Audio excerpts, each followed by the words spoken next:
The best thing I can say about him is he's really a good AA. And he's helped a lot of people. And I've been a part of a lot of people's sobriety up here in his sharing. And he's got a good program. And I'm going to let his sponsor come up and say a word or two about him, too.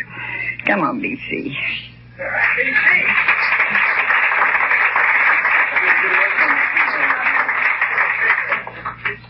I'm B.C. Miller, I'm an alcoholic and drug addict. And because this program works, I haven't found it necessary to take a drink or do any drugs since May of 1984. For that, I'm truly grateful. And I'm sure Stevie's got plenty to say, and anything that I would say would probably be, knowing me, to be self-serving, so I'm going to let Stevie go right now.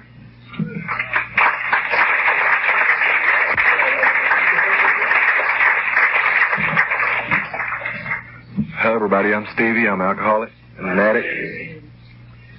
And I, too, am nervous. I've been sober today by the grace of God, and that's the only way I know of. Everything I've done got me here. I know that a lot of what got me here was also the grace of God, because I couldn't have needed the questions or had the questions, I don't think, that I try to find out the answers to these days without the grace of God. I started off my drinking and using career, I guess, early 60s, when I was somewhere around 7 or 8 years old. Grew up in an alcoholic family. My father was an alcoholic, and even though I saw the problems that alcohol caused in our family, I still found it attractive for some reason. I don't know what that was. I thought I was missing something. I was always a kid who was afraid I was going to miss something. Somewhere along the line, I started trying to find out why my father would go back and continue to drink, even though every time he did, I saw what happened, which was big fights, violence, and we were always real scared of him. But he continued to do it anyway, and I never did understand what that was until one day, a few years later, I realized that I wasn't doing anything any differently other than making a little bit more money, and it added a few drugs to it, I guess about 7 or 8 years old, I started stealing drinks. My parents used to have these 42 parties, and quite a few people would come over, and they'd be having their Tom Collins or whatever, and when somebody wasn't looking, I'd take one of the drinks and run in the kitchen, and make them a new one, and refresh their drink, It's just that I would refresh my memory about what it tasted like a lot of the time, I never really thought that it tasted very good or anything. And then one day I tried to make myself a drink out of my dad's bourbon that was in the freezer. It didn't taste very good either. I guess it was the wrong brand or something, I don't know. But somewhere along the line, I started finding that attractive somehow. About the same time, a ear, nose, and throat doctor it was general practice with him when you went in for him to take a look up your nose, he would squirt you full of what I later found out was a strong solution of liquid cocaine. And I never really knew why my face was numb when I left there and why I felt a little different, but I later on found out that I didn't know how to breathe without the stuff, because it was in a nose spray he gave me. The first bottle said use, once every 24 hours. The second bottle said use 2 or 3 sprays every 12 hours, and the next one said use as needed. And I did. But I guess as I was going into junior high was when I really started trying to drink. We'd moved to Graham, Texas, and I really didn't want to go at all. I'd gotten in the first band that I really wanted to be in, and was excited about it, and we had to move, and I had to give up everything, including my way. We got to Graham, and my parents had told me we were going to be there for about 6 weeks. And that was about 6 weeks into the 6 months that we stayed there. While I was going to school there, actually the first day I went to school there in Graham, Texas, just to show you how much I liked it. I got kicked out of school 3 times the first day. And I didn't even do anything. I just went to school, and they didn't like how my belt was, or they didn't like how my hair was cut twice,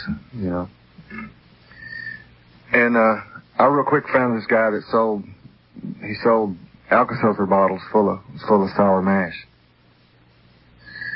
And continued to sign him every day, Even though I didn't like how it tasted or anything, it just kind of helped me smooth along, Because there wasn't anything that I really wanted there. I'd get beat up all the time, and there wasn't anybody to play any music with. Well, we stayed there for about 6 months, and finally I just told my parents that I wasn't going back to school anymore. And so that ended up being about the same time we moved back to Dallas. And back to Dallas for me was, I didn't realize what I was doing at the time, but really all I really was doing here at the time was, I was trying to play music and everything, but the main thing I was doing was hanging out with the kids down the street. And what they did all the time was see how they could get high this way or that way, And I thought that all I was doing was just trying to be in with the people, with these kids. And what I was really doing was learning how to get high and stay high all the time and run away from what was going on, which was, I guess what was going on really was that, people grow up and they learn things about living life and grow. That never dawned on me. I just thought you just kind of went from day to day, and you got older, and then things happened, and you graduate or quit school or whatever. At any rate, I just learned how to bag glue and how to figure out this pill was this kind and this was that kind, and if you hit real hard on this joint, you might get a buzz. Usually I was scared to, though, at the time. The thing was, that was the only thing I knew how to do. The only thing I knew how to do was just try to get by every day. I wasn't really learning anything about living life. There was really no information at home because I couldn't. It was pretty violent in my house. I couldn't go and ask my dad about things. I couldn't go ask my dad about school or about girls or about anything because it was pretty much you're supposed to know that stuff on your own. Or just leave me alone. Is that your stuff? Get it out of the room, So I just continued to try to find out things from the kids down the street, and that wasn't the way to really go. I didn't know that. What I did keep learning, though, was about bands and not to blame my drinking or anything on bands, but I sure learned a lot about it there. Because that was, and still is, unfortunately, in a lot of places, that's where a lot of the myth about it's real neat to get high or real cool to get high. That's where I learned a lot of it. Because a lot of the people I really looked up to really knew how to drink and really knew how to get high. And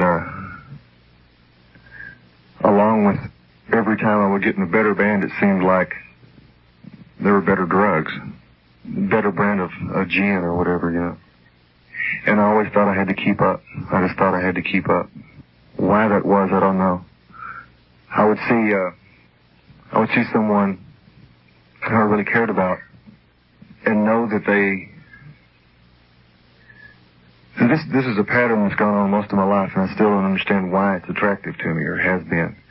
I would see someone who I really cared and loved, cared for and loved, and that they couldn't do anything unless they were shooting something, and I would see that it would be literally killing them, and that would be a good reason for me to try it. I don't know. I don't understand that. But that's the pattern that I developed. I saw it with my father. I saw it with very close friends, and I've seen it with people who are no longer alive, you know. I'm glad to say that I'm not doing that anymore. Because there was a stage in my life where I got to experimenting. Not like I thought experimenting was in the first place, but what happens to you if you do this much, you know? There was a time in my life when a normal day would be to pull out whatever I could get my hands on and do it all at once. It wasn't do it till it was gone, it was do it all right then. And it would be enough to kill somebody. But for some reason, that was what I did. And I would sit there and go, well, this is what happens, and stay alive somehow. And I got it in my head that that was I don't know, somewhere along the line I got this verse, or it's not even a verse, it's just something in the Bible where in the last days people will be trying to kill themselves and can't. And that's what I thought I was doing, I think. For some reason I thought I couldn't die. I guess that's that Superman deal that we did. Through the years, all this progressed, and I just got to where everything I was doing was on a road to killing me. The only thing that I was doing that wasn't destructive was trying to play music. But that was really quickly taking a back seat to everything else. I still cared about someday finding something that meant something to me inside and with another person or with other people. I still cared about growing somehow, but bit by bit all of that was going somewhere in the past where I couldn't reach it anymore. Yeah. I went and tried to find out how many Crown Royals I could get, you know, and there's never enough. I learned that a long time ago. There's never enough dope and there's never enough to drink. There's either too much or not enough. You know, there's never just enough. But I went and tried anyway. And went back and I felt guilty already. I'm real good at the guilt. You know, I went straight back to the seat and sat down next to her. And, you know, I'm like, well, this is not what I did, you know, and I kind of knew that, you know. And, anyway, we went back, we landed and I went to a hotel room, stayed there till the next day, went into treatment. I didn't expect to find out in treatment that was one of the coolest places I'd ever been. But that's what I found out. It wasn't, what I thought it was going to be at all. I went through the regular stuff, you know, what if they found out I'm in here, or whose day, and, you know, and I don't want to be here and all, you know, all that stuff. But once I started paying attention to what was going on in treatment, to recovery, it's been something that I've really wanted ever since. Not always been real good at sticking to a good, strong program, but at least I know that when I'm able to find those steps in my life that it works. And it's really the only thing that does. Because anything else I'm doing is just trying to fix something else up to look the way I want it to look, or to be the way I want it to be, instead of working my way into living life.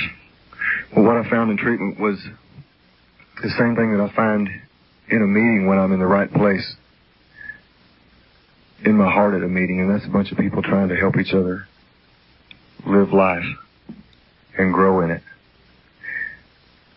It's always been something that I've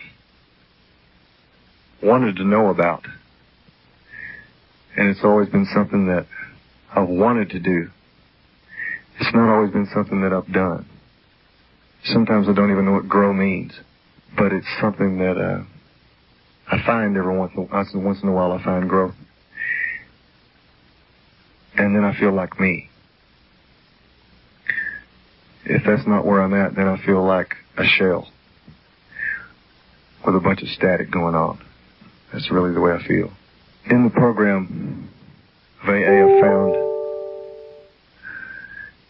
the only real lasting happiness that I've ever had. And it lasts whether I can really reach it or not.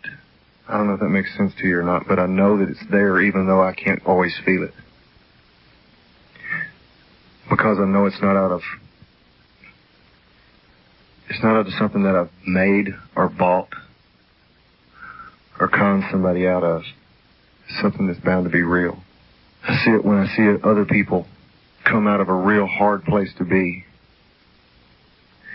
into a more comfortable place with themselves. I know that must be growth. It's not just a new pair of boots or something, you know. I don't know, the hardest things that I've learned so far, I guess, is probably letting go of my own way, getting my own way, other people acting the way that I think they should act, or looking the way that I think they should look. I'm not out of that yet. It's just, that's my way, you know. My way is not the right way necessarily at all. And it's hard to admit that. It's hard to admit that I don't know it all. But that's what I used to think. I used to think that if it wasn't done my way, that it was completely wrong and it couldn't be anything close to right because you just didn't know.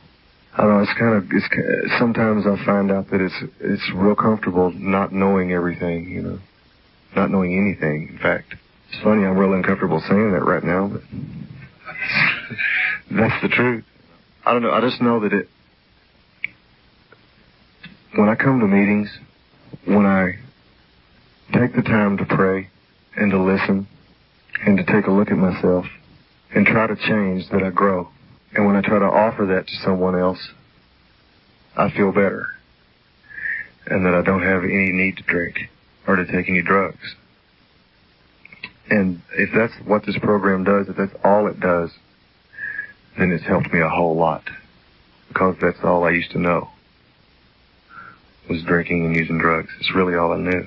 Because I didn't know how I felt. I still don't always know how I feel. A lot of times I still find myself confused about what I think and what I feel. I don't know the difference very often. And that's a scary place to be a lot of times. But slowly, day by day, that's working out. It's working out for the better. It's been about 3.5 years, I guess. Close to 3.5 years since I've had to drink. And it struck me New Year's Eve that to go and do what I had to do New Year's Eve was a lot different this year than I'd noticed it being in the past, you know. A couple of years ago, it was like this. Last year, it was kind of a daze. I was sick, but it was kind of a daze. This year, I was actually happy to be alive. And noticed that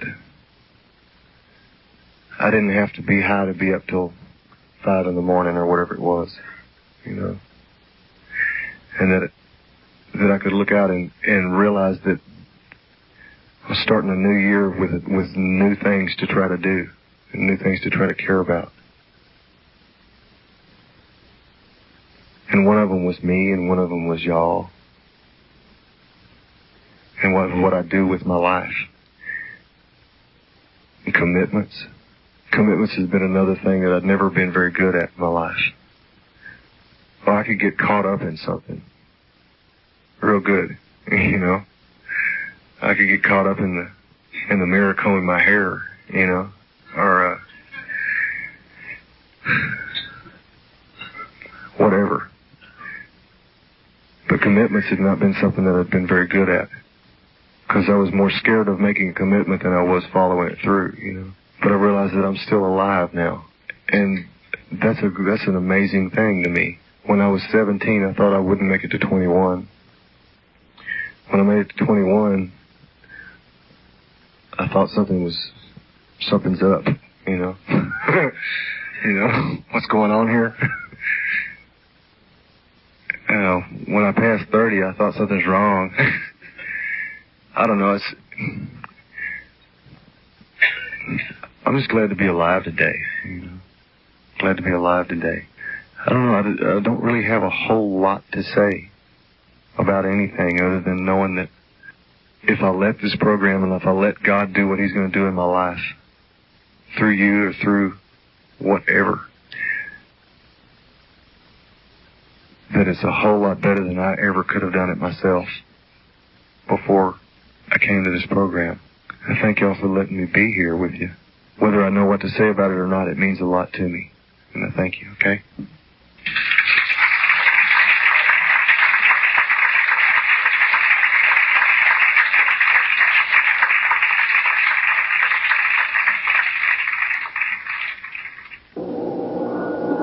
I'm going to ask a few people to come up and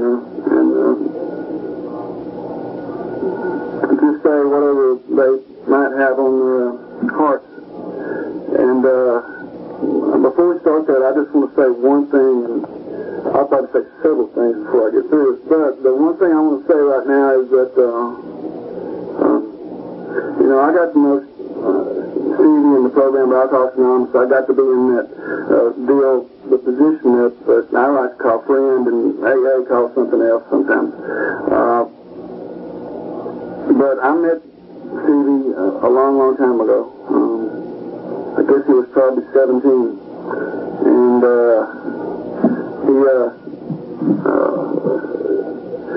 at the time, he was living in Austin, and Glenda lived with him at the time. And I think that these other three guys that I was working with at the time, one night we saw, I knew Stevie's brother real well, and I knew Stevie a little bit. I had seen him play in a couple of bands, and he was kind of in this real kind of muddy band at the time, and I couldn't quite tell what they were doing, and myself and Billy, who's in the program, and Doyle, who's in the program, which is talking about a miracle. That's the four sorriest guys that ever sucked wind, man. All in the program, and that's what's made the last few years so great, is all these guys that thought it was, I'm bad, I'm nationwide, I'm high, I'm somebody, was the kind of the, look at being high as an asset, boy. Oh yeah, that kind of guys. And we walked up to Stevie one night and said, hey man, you're going to put a real band or something real appropriate like that, and he just kind of went like, you band? But when all these guys I was playing with had to play with his brothers, and he went for it right away. And I think like the next night probably, my mind doesn't recall stuff. The point I want to get to is almost immediately I was living in this house. He had a house in Austin, and they had a house in Austin, and like I think that night or the next night I was moving in. And right away we were listening to these old records and drinking this old crap and talking about the weirdest things in the world, blues to mayonnaise. Just talking about everything.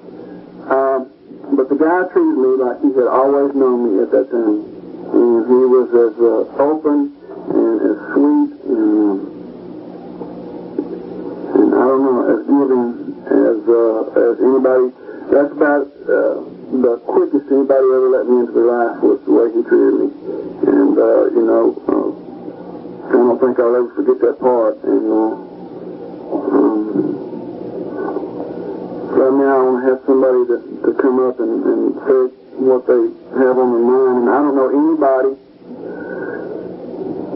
Well, maybe there's one person. I was going to say I don't know anybody any closer to Stevie than this guy.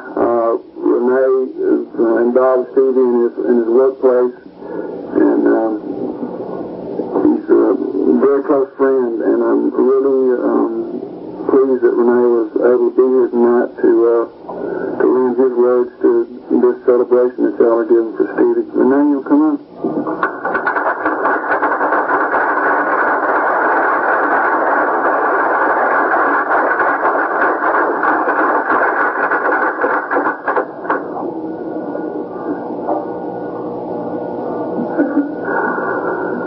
My name is Renee. I'm an alcoholic.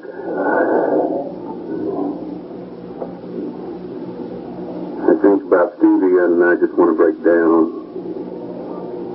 But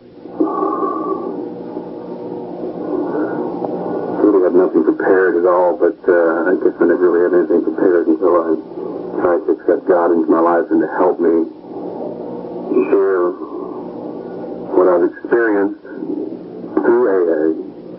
And it's because of AA that I'm sober today. It's because of a power greater than me that kept me from having a drink. And I really feel this power even more so than ever before in my life. I started working with Stevie in '85. Sometimes I can't remember when exactly because we were really partying hard at the time.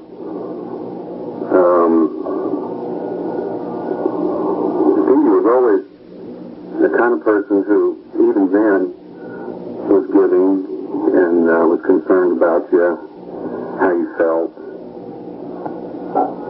if you were being taken care of, and he did see to that we were being taken care of, and always just really taking care of you in any way, shape, or form.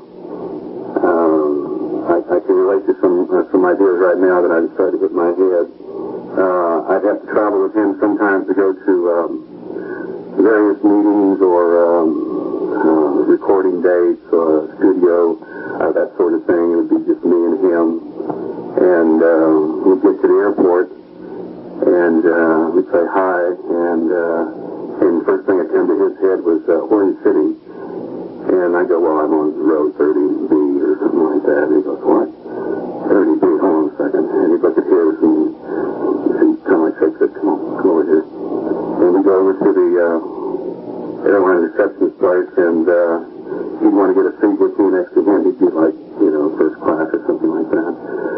He didn't book all the things, so he got so by what was being booked, but he wanted me to sit next to him. And we get there, and there wouldn't be a seat available, and I go, Steve, it's okay, don't worry, I'm fine, I'm back there if you need me, be okay. And we'd be on the plane, and everybody'd be sitting down, the stewardess would say, please sit down, we can't taxi until everybody's seated down, and just at that point, I hear here come Luke Martinez, please come to the front.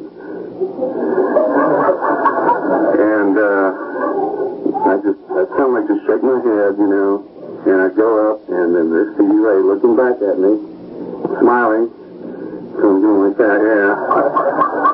And I'd be somewhere behind him or next to him or something like that, and I go, Stevie, you're something else. And you go, all right. And that's taking care of somebody, and he always wanted to be close to somebody, and he did that on several occasions, I always thought that was really neat, and sometimes we just all couldn't fit, in first class. But everywhere we went, everywhere we worked at, he was like that. He never really introduced me as his guitar tech. I took care of all of Stevie's, took care of all his guitars. I helped him set up his gear. I took care of all that. That was my job. And when it came to introducing me, he would introduce me as, this is my friend, Renee. And it wasn't like this is my hired hand or help or anything like that, That's the kind of guy he was, and I always thought that was just really neat, To be sitting there with him at the airport, he would come up asking for autographs, and it's kind of hard. I don't know how you feel about it, but to me it was still hard. Always people want to see him, they want to have his autograph, and I kind of want to get out of the way, get protective of him in case there's some Lulu out there, and he'd always bring me into the picture, introduce me, and he does my guitars, this is Renee, does my guitars, takes care of me, and these people go, oh wow, this is Renee Martinez, blah, blah, blah. And I'd feel kind of like, oh man, this is Stevie's deal, it's not mine, but he kept reassuring me all the time, you're just going to have to get used to it, right? And it was very hard to get used to it, It was hard to run on stage with Stevie Ray and help him when a guitar string would break or his strap would fall. I would have to run out there and change guitars or help him with his strap, and sometimes it worked real good and sometimes it looked like a big fool up on stage, But it was okay. It was his stage, and later come to realize it was really our stage,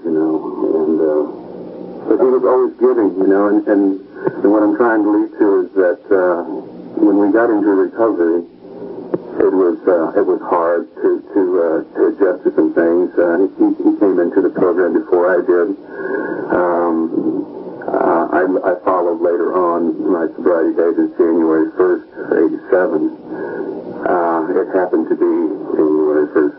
You know, it wasn't a New Year's resolution or anything like that. You know, it was just one of those things where it was time to do something, you know. And, but then I thought too, well, that's a good day. I can remember that, you know. So it wasn't too hard, you know, and it was hard. It was hard not to have a drink at first, you know. And I went through some days, and it was pretty rough, you know. And I kept trying to do this deal about, came to believe that a power could take care of me, you know. And it worked, you know. And we came to have meetings on our own on the road.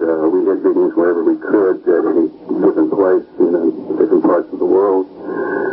And we decided we'd have meetings on our own, so we formed our own group. And that helped a whole lot. There were times in early sobriety that we were having difficulty with alcohol and drugs. They were all around us all the time, you know. And because we couldn't make everybody quit drinking, you know. It was their own deal. They had to do it on their own. I saw that. I figured that was something they would have to do, but it was hard.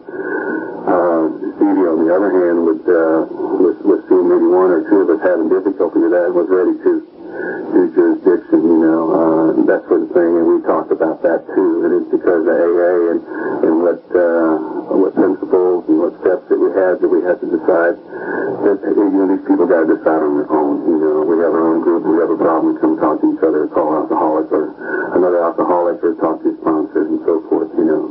Keeping the AA tradition going as best as we knew how, you know. Early in sobriety, I mean, you know, it turned out to be there were four of us, you know, with a few months, 6 months or whatever sobriety, you know, amongst us, you know, and we're all trying to help each other out, you know, and it was hard, you know.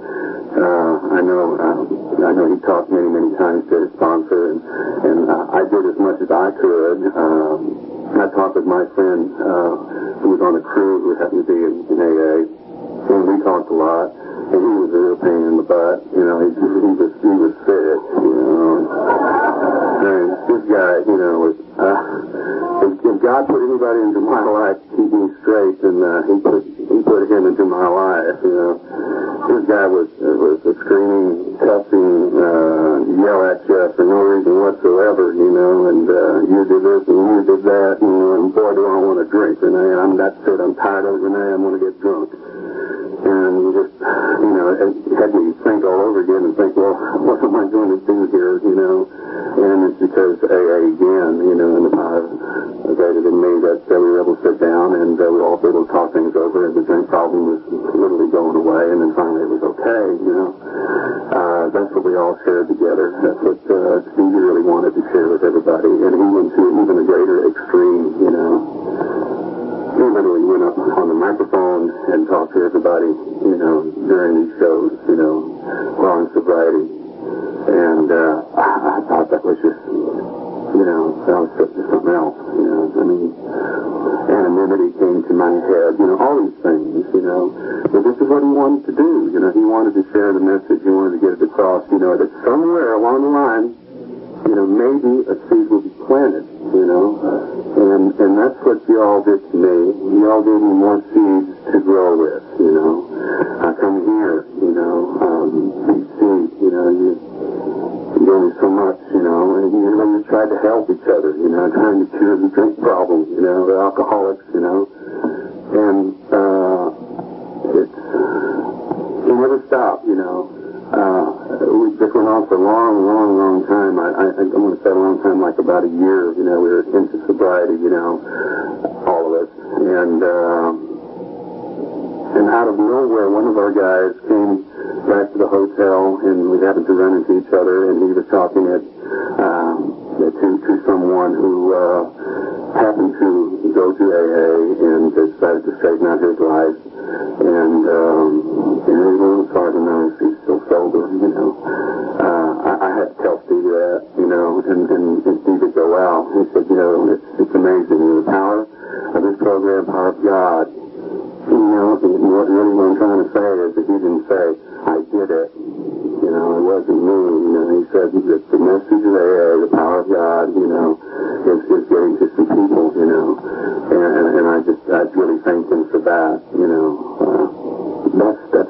say, you know, what's this program? I don't think there is a luggage bag out there big enough to carry all the books that he carried with him when he got on that damn plane. And this book, this satchel is just crammed full of books, you know. Every book you can imagine. I have never seen any of these books, I don't think, you know. First thing, that tells you where I'm at with my program. But he would always have these books, and that's why he sat down next to me, I guess, because at one point, with all the books that he had with him on board, underneath in front of him, in a library, he would always reach into his coat pocket and he'd pull out a bunch of these. And he'd look over at me and go, "You want one?" And I just go, "Wow, this guy here's got more books than anybody." Anyway, I'd go, "Yeah, sure." And I'd grab one. I'd look at the ones that he had about 4 or 5 of them. And I'd look at one, and this is one of the ones that he handed over to me. And I said, "I'll take this one here." And he'd look at me, and he'd look at that book, and he'd go, "Which one did you get?" And I'd go, "I got this one here." And I'd open it up, and I'd start reading it, and before long, he would be over looking with me and waiting for me to say something about what I've read. And I go, "Wow, this is real. I can identify with this here." And he would listen.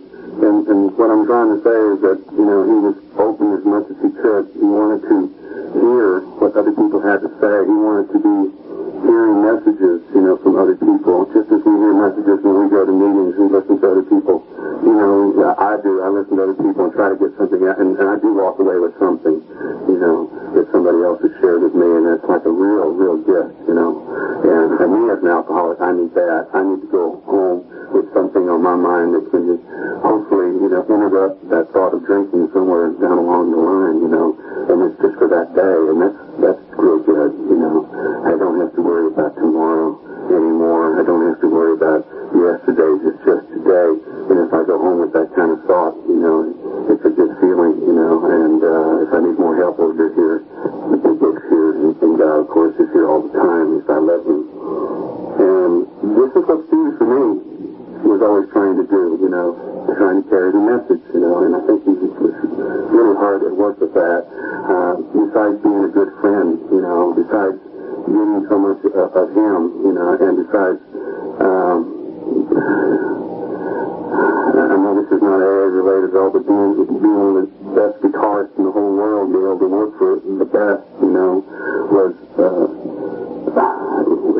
just, I don't know how to explain this in words, you know, how it really felt to be able to work with his guitars, you know, and try to do the best that I could for him as far as making it play so easy that he could get out there and play his message or whatever that was guitar-wise, you know, and just feel comfortable enough that after he got through playing a particular solo that he could sit on the microphone and talk to people, feel comfortable, you know, there wasn't a nagging fret or a broken string, you know, or something like that that would bother him. He could finally go out there, and if I did something like that a little bit, it really helped, you know. He taught me a lot. He engrossed my guitar repair, whatever.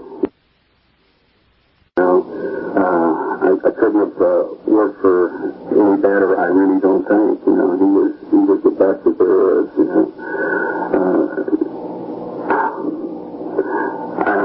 I really I miss Stevie so much that I don't know how to explain it in words. And I only feel good that gave me this here, you know, that I'll treasure for a long, long time. And if I don't read this here, something's wrong. But I left with no bad feelings or anything like that. You know, I left with there was an awakening phone call early in the morning, and I found out about this, and it just hurt real bad. And I remembered what happened the night before, and I was going through craziness for a couple of hours, and then I started thinking, and he was in his dressing room. I walked into his dressing room that night and to ask him about gear that we were going to be taking to Europe the following week. And there he was, sitting on the couch with a real frustrated look on his face, trying to sew this patch on his leather jacket And, he didn't go out of his way to ask anybody to do this thing. And I saw him, and he looked at me like I thought I had done something wrong, and then I noticed what was going on, and I said, Stevie, what are you doing? And he said, I'm sewing this little patch on my jacket, it's coming off, And I said, well, I want to go over this gear list with you here, and then I told him, please leave me alone, I'll take care of it. I said, your fingers are real sore, they didn't play in about a month. And I said, leave me alone, I'll do it. I said, you got to play tonight. I said, you're training with Eric Clapton tonight, and I said, just let me handle that, please. And then finally, he's like, really? And I said, yeah, it's okay. And he got a big smile on his face, and I'll never forget that. And I wound up finishing it up, and he was joking with me, and it's like he was able to go do what he wanted to do, and I like that, And it's just things that I wanted to do, I've taken care of him, and I wanted him to go out there and play as best as he could. He didn't need to be messing with no patch on his leather jacket, There's a couple more, just one more thing that I did for him, and he was looking for a strap, a leather strap to hold on a cross that had broken. And I went and found something, and he was able to wear it that night. And that smile on the face, just never forget, And there's nothing, no bad feelings of any kind, And it's because of the program of AA, trying to straighten out my life and trying to keep all these defects, character out of my way, And it's working, It's slowly but surely working, And I like it. I like being sober. I like it a whole lot, and it's worth it. I can tell you that. I won't take up too much more of your time. I'd like to read something here, something that Stevie gave me. I was celebrating, I don't know how word gets out, but I guess we're all so close together on the road that stuff leaks out. I happen to, I was 3.5 years of sobriety on this past year on the road, and I told my buddy about it, and next thing I knew, that Stevie had come up to me at the end of the show out of nowhere and said, oh, by the way, I've got a little present for you for your 3.5 years. It just, made me choke and go, wow. I mean, this guy would even do something like this out of his hard schedule, And what it is, it's just a little thing here, and it talks about world peace. And I'd like to read it to you, and I'll step out of the way here. It says, affirming today's statement of truth helps me live in harmony with those near to me, and to send a message of peace to all the people of the world. Through prayer, I commit my thoughts, my words, my life to the peace of God. I contribute to the well-being of myself and to the well-being of people around the world. I can help to alleviate unrest right where I am or in any area far away. My prayers and affirmations radiate peace that blesses those near and far. I understand that no matter where in the world I may be, I live and move and have my being in God. This is the truth about me and the truth about others. There is no place in the world where the peace of God is not present. More and more, I understand that I can live peacefully in the world and give peace to my world, for I am one of God's creations of love and peace. So thank you. I'm glad to be here. Thank you very much.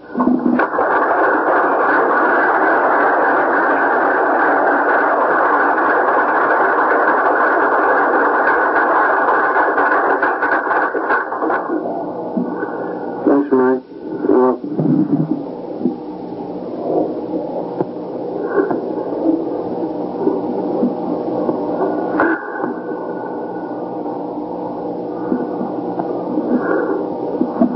It comes and goes. I guess you can see by not only what Renee wanted to share, but well, you can see something about Renee, the kind of guy he is, and the kind of people that we're around Stevie are people like Renee, and you can see how people close with him, living with him, felt about him, and you can be liking somebody pretty good and get in the bus with them and go across town, not like him so good once you get over there. And he's been with him for years riding in those buses, and you can see what he thinks of Stevie. And what's funny about people and Stevie is that people who don't know him in the way that Renee knew him can get to, I don't know, it's the way he let me in that first night. He's let some other people in like that, and I'm going to have somebody come up now that I don't ain't necessarily knew him all that long, but I bet he's got something to say about the time that he didn't know Jimmy.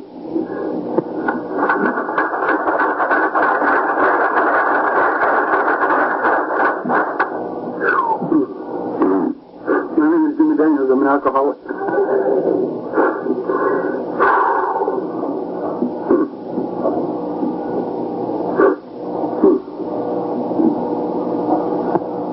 I've never done one of these.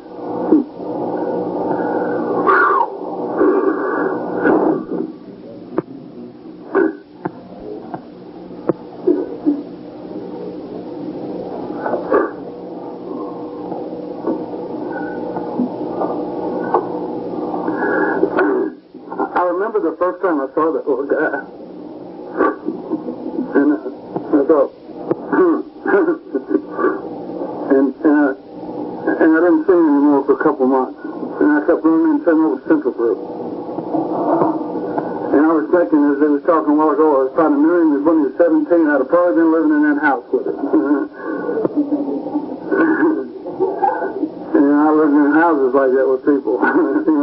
You meet them one night, and the next night you're living with each other, and you know everything about everything from booze to mayonnaise. Everything's important. And I feel real good to have listened to this guy talk about him and to know somebody that knew him that well. And I had a rough month, and I've been sick. I was sick in the bed three weeks, and my mom died 2 weeks ago, and I had to go to Kentucky and deal with that, and I came back, and then this happened. That's right. And I went to Galveston. I went to South Padre Island over the weekend, and this has affected me in a way. I was telling Mary Helen, it's kind of like really, it's very strange that I've been affected this way. But I'm going to tell you how I was touched by this guy. And I didn't know him as long as Renee knew him, but I was touched as deeply as this man was touched by him. And I've got this deal that I do that I started about 3 years ago. And we're having some rocky times, especially back in the summertime. It's really a non-profit deal, and it's been struggling. And so we got to talking about how we could come up and do some things. And someone said, "Hey man, there's a little guy in this program, and you might want to go talk to him." And I'm kind of, we got a lot of false pride, and I thought, I ain't gonna do that. I'm not gonna, burden people with that. But anyway, there came a time when I thought, I think I'll do that. I think I will do that because we had no other choice. What that was, we'll change when there's no other thing to do but change. Anyway, I wanted to meet him anyway. I wanted to get to know him anyway. I wanted to get to know Stevie Ray Vaughan, And I called him up. Someone gave me his number. I said, "Hey man, I'd like to talk to you." He said, "Okay.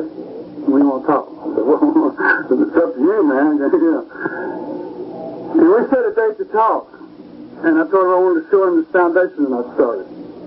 He said, "I'd love to go see it, man." And he put it off a couple of times. And he'd come back in town and he'd call me. So finally we got together one night. And I walked him through the place. And we got to the front door, and this girl walked up. One of the girls in the house ran up and said, "Oh my God, I can't believe it." He said, "Man, you see that?" He was a real shy little guy.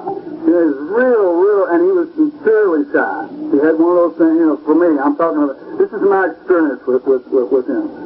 And I thought, this guy really is shy. He was really impressed by that, and he really didn't know what to do. And I walked him through the house. And then we went down to the offices, and I introduced him to the lady that owns the office building where our foundation is, and I told her who it was, and 2 days later she said, "God," she said, "that little guy you introduced me to was on the job. It cost us so much, I can't believe it." She said, "Why didn't you tell me who he was?" I didn't have time to tell her. I was too busy trying to do this deal. And we sat around, and the thing we talked about, the thing that we ended up talking about more than any other thing, was that we both had older brothers. And it was a little hard to get along with older brothers. And I took him down to the booth. We got a little egg or Pathways. And we sat in the meeting at Pathways. And after it was over, we rode around, we talked about this deal for a little while. And I said, hey, man, I said, you know what we want you to do? We want you to give us a concert. I said, we're struggling. And I said, man, I really do need some help. He said, I'll help you, man. And he wrote out his agent's name and number. He said, tell him I said we're going to have a concert. And that was it. And I called his agent a few times and was going back and forth. And finally last week, I talked to the guy Marshall, his agent. Not his real agent, but... And so we were going to have a date. It looked like it was going to be November or the first part of the year. And then the next thing I know is that he fell out of the sky in an airplane.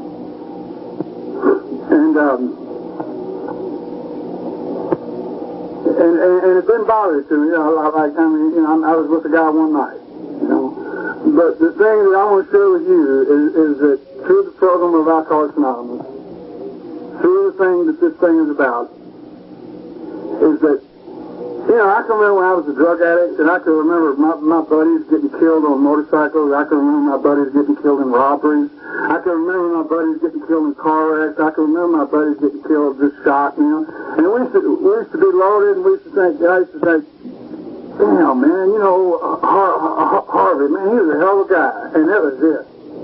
And I wouldn't think anything about it, And now in sobriety, and the whole weekend that I was gone away on that island, the only thing I think about is Stevie Vaughan. And just for a short period of time, I was touched in a way that kind of just blows me away. And I went to his funeral, and BC started reading how it works, and I started crying.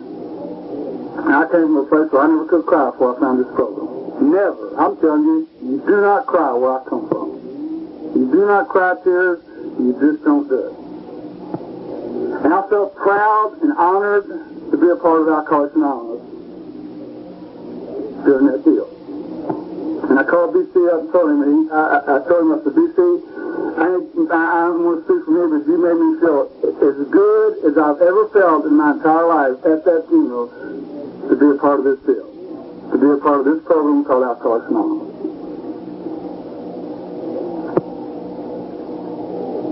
I feel the little guy more that he's gone now than I did when he was alive. I feel him in my house. I feel him in this deal right here.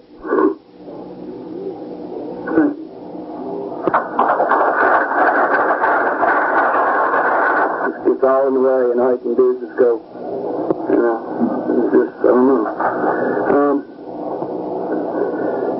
Somebody that knew Stevie a long time ago is here, and she's also known Stevie in sobriety, and I think I'll just try to get on out of the way and let Linda come on up.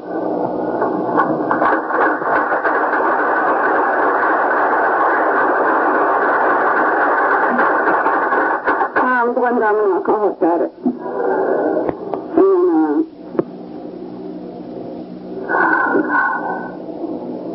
I don't know how I'm going to do this, but I'm going to try my best. I met Stevie when I was 15 and a half years old. And I was living with this girl, and we'd gone down to Austin, and he was playing at the Waterloo. And to say the least, I was in pretty rare form. I was dancing with a pole.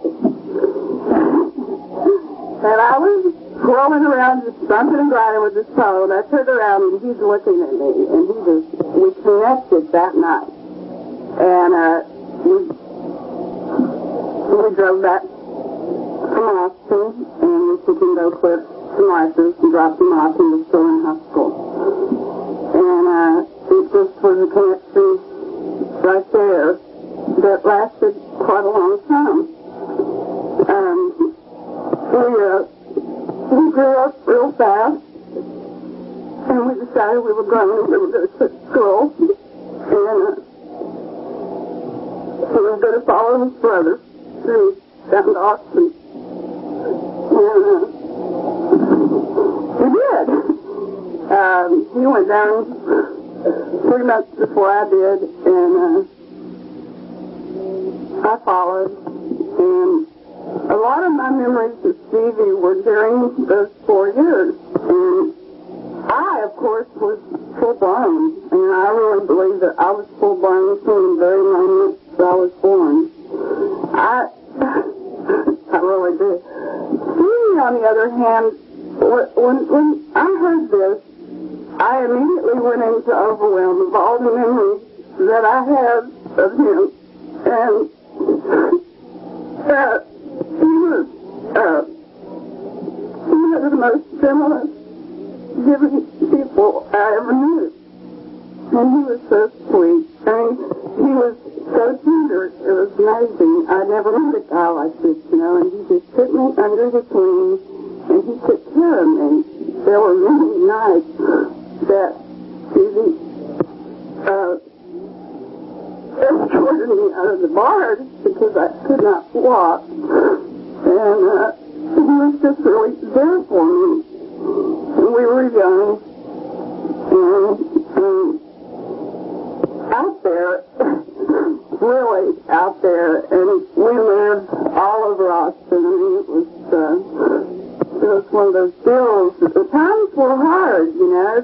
Stevie he always had his guitar, and he always, behind closed doors, would tell me, and this is something that's really important to me, because he would always tell me, you have to have something to believe in, that you have to have faith.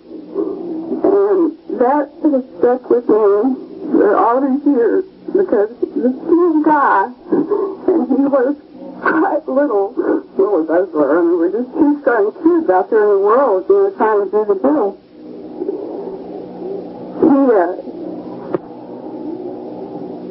He had a lot of strength, and I can remember a lot of times where if I had been him, I probably would have given up, you know, and he didn't. He kept going. You know, I think the more I think about it after he got into this program is he always had that inner strength that it took. He always had it. He was very special to me and to a lot of people. He was very giving. And he was very humble. See, I knew Stevie at a time when he was selling Coke. We were selling Coke bottles to dinner. I mean, it was, you know, it was called paying your dues, so to speak. These people remember as well. And, you know, you walk into the living room and there would be records everywhere. You couldn't even get to the kitchen because everywhere you looked, there was records. There was Jimi Hendrix and there was guitars and everybody was jamming. I mean, I look back on Austin, what I can remember of it, and that's not a whole lot sometimes. I had some blackouts down there. And I think there was a lot of love, and there were a lot of people that connected down there. And the neatest thing for me is when I was about 6 months sober, I walked into the doors of Aquarius. I had started out at Dallas North and I changed. I walked into the doors of Aquarius, and I see BC. And I went, oh my God. I didn't have any idea. I turned around and there's Stevie, and I went, oh my God. It was the neatest thing I'd ever experienced. And these guys played a very, I don't know if they know it, but they played a very important role in my recovery. Because when I could see them, that's because I know what they did and what they went through. And when I saw them when I walked through these doors and I saw them, I went, my God, if they can do it, I can do it. I mean, it was such a good visual aid for me. I mean, I was going, they just don't know what a big part they played in my recovery, just seeing them. And I would come up here periodically and see Stevie, and he'd give me a big hug. And one day he walked up to me. I always kind of remember Stevie as a little boy. You know, he just kind of had this little boy look to him. He was really, just a little sweetheart. And he walked up to me and he goes, Glenda, I finally got a divorce. And I said, God, that's great. You know, that really happens a lot around here. It's just, you know, it's just one of those deals. And he was so excited, and his life was changing, and he was really working hard. And I know that Stevie Vaughan, he fought a lot of battles, and he succeeded. You know, he succeeded in the deal, and that is so important to me today, to see someone with the strength and the belief and faith that he had that kept him going.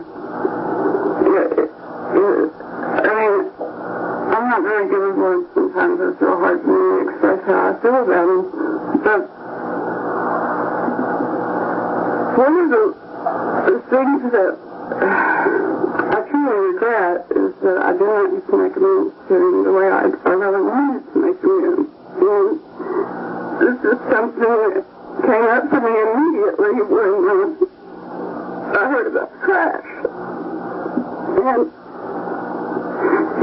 even though I didn't say the words to him, I know in his heart and my heart that he knew. You know, you just kind of know those things. And Bill took me over to the casket that day, and he held my hand, and he said, let's make our amends. And I did. And it felt good.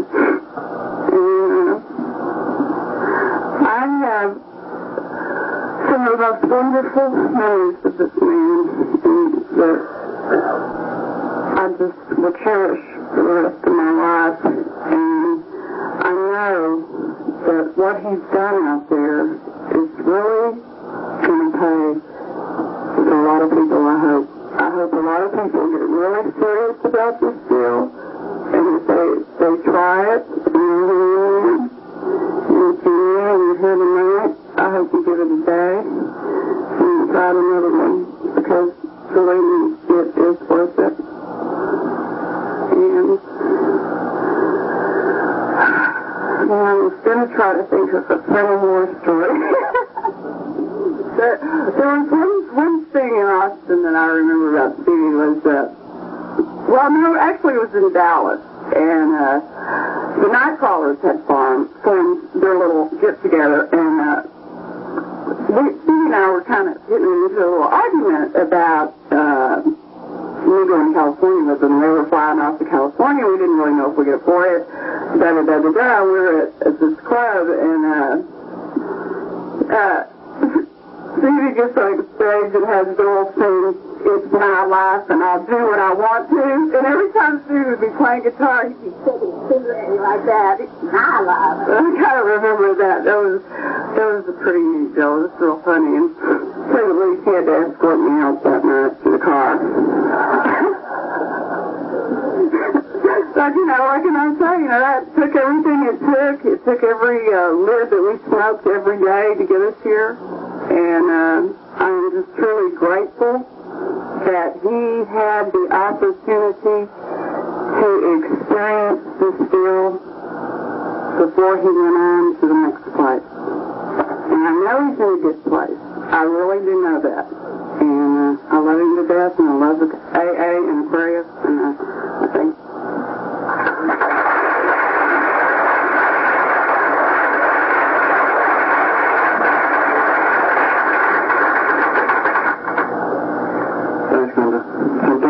But good at the same time, huh? I think we're going to play Stevie's tape here in a second. You know, I just, you know, probably could hear it a lot better than I could ever say, you know, anything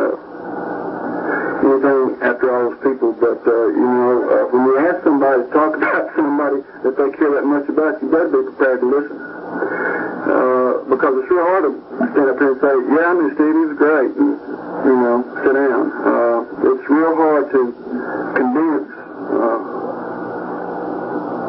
what you feel about somebody in a small space called words. And I think it's obvious how these people feel about Stevie. I'm just the luckiest guy in the world.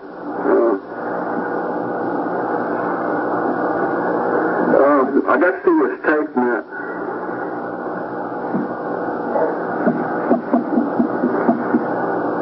Before I came over here, and it's a promo tape, and it's Stevie and Jimmy being interviewed for this album they did together, and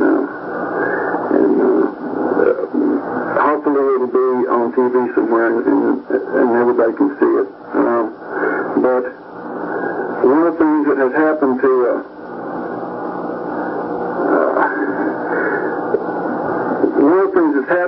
for those guys is that it used to be, if there would be a tape, it would be Stevie doing all the talking and Jimmy kind of going, yeah, and doing his hair.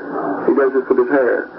And on this tape, Jimmy's doing all the talking. And Stevie's just going, and every once in a while you see him go, and Jimmy just keep on talking, and you see him look at the camera like, what is this guy doing? And something has happened there. And I won't say exactly what's happened for Jimmy. I'll say it's evident to me what I think's happening for Jimmy. And I know something that happened for Stevie as a result of being as close to him as I got to be in the position I got to be in. Walking through the steps of somebody, you really find out some stuff about him, you know. I mean, I knew a lot of it anyway, but, you know, we all got our little secrets. And I just know that when Stevie was young, that he had to go through some stuff that made it hard for him to show how he felt about people. He felt a certain way. He was soft. He was loving. He cared. He was kind. He was soft. But he went through some things over there at his house that made him start closing down. And I know I got to see it happen. It got worse and worse. You know, that was a tough thing that happened to him, meeting the Nightcrawlers, you know. I mean, we were all 6 years older than he was, and we were way off into it, and he was 17 years old, started trying to jump in with us, and it was tough on him, you know. He was 23, 24, and been drinking 5 years heavy, and he just tried to step right in there with us. And what seemed to happen is he started to close down a lot. Renee says that he was still able to show how he cared, and I think he was to a few choice people. And what I saw from my perspective happened to Stevie as a result of being in AA was it was okay for him to let people know how he thought and how he felt, and it was okay for him to let them know in a general way. It was so okay that he would stand up before 15, 20, 40,000 people and talk about his recovery right in front of them in a song that he wrote for one of his dearest friends who had passed away earlier. And, man, that's all the guy had to give, was everything, and that's what he was given. And the program of AA seemed to be what gave it back to him. And I know it's real easy. It's been real easy for me to be way, way sad the last few days. But as a result of some bits and pieces of information that were brought to me over the last few days, and things, prayers that were answered for me and for other members of the family, and the feeling that I had the other day at that service, I know that there's a design in living, and it seems to be that there's, I never said this before, but a design in death.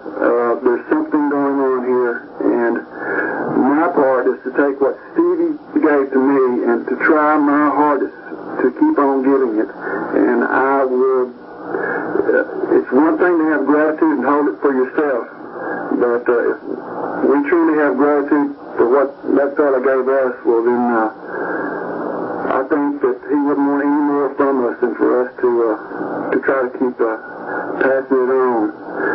There was a dream that came to the family the day after Stevie was killed, and his brother shared it with me, and in the dream Stevie's voice said, I had a good life, I did what I came to do, keep up the good work, keep up the good work, y'all all keep up the good work.